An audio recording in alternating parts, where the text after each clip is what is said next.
వినండి వినండి వినండి, భలే గమ్మత్తు అనిపించింది నాకు. నీవు పెట్టే ఆర్తనాదమే కాదు, నీవు మాట్లాడే ప్రతి మాట రికార్డ్ అయిపోతుంది పరలోకంలో.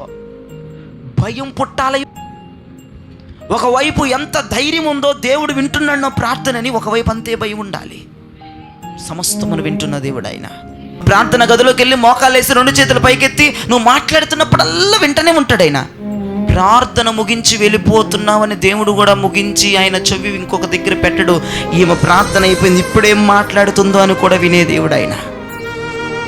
ప్రార్థన ముందు, ప్రార్థనలో, ప్రార్థన తర్వాత నీ నోటి మాటలు పరిశుద్ధంగా ఉండాలి. స్తోత్రం చెప్పండి.